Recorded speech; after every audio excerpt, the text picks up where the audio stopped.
최근 층간소음으로 인하여 여러 피해 사례가 일어나고 있습니다. 그중 60대 남성의 층간소음으로 인하여 LP가스를 열고 폭발을 일으켰습니다. 박태균 기자입니다. 낮 12시 경북 안동의 한 아파트 4층에서 LP가스 폭발 사고가 일어났습니다. 집주인 김모 씨는 앞서 112에 전화한 뒤 층간소음 때문에 화가 나 집안을 LP가스로 폭발시키겠다며 말한 뒤 창문으로 뛰어내려 중상을 입었습니다.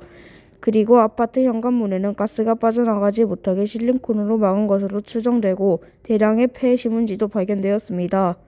소동 직후에 입주민들은 긴급히 대피했기 때문에 큰 인명피해는 없었습니다. 해당 아파트는 지은 지 28년 된 아파트로 경찰은 층간소음과 관련해 어떤 문제가 있는지 조사하고 있습니다.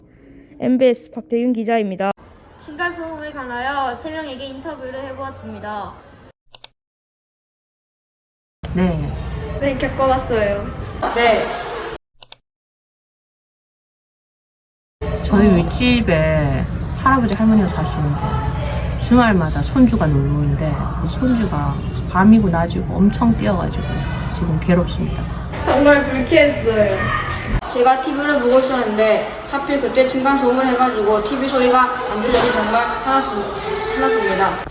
최근 층간소음에 오래 시달리다 분노를 참지 못해 흉기를 들고 윗집을 찾아가 살인을 저지르는 일이 일어났습니다. 김경희 기자입니다. 최근 인천에서 층간소음 시비로 1집 1가족 3명에게 칼부림을 한 40대 남성이 1심에서 징역 22년형을 선고받았습니다. 인천지법 형사 13부는 살인미수 혐의로 기소된 A씨는 10년간 위치 추적 전자장치 부착을 명령했습니다. 일가족들은 가해자 A씨가 고의로 소음을 낸다는 망상에 사로잡혀 경찰관들이 출동한 상태였는데도 일가족들을 살해하기로 결심하고 범행을 저질렀다고 설명했습니다. 가해자 A씨는 인천 남동구의 한 빌라에서 층간소음 문제로 갈등을 겪던 피해자 B씨와 그의 남편과 딸에게 흉기를 휘둘렀다고 했습니다.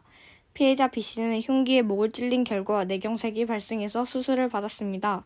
검찰은 법원에서 피해자 B씨는 한 살 지능으로 평생을 살아야 된다며 가해자 A씨에게 징역 30년을 요구했습니다. MBS 뉴스 김경희 기자입니다. 이로써 층간소음에 대한 접근과 층간소음의 피해자들의 인터뷰를 들어보았습니다. MBS 뉴스 이선재입니다.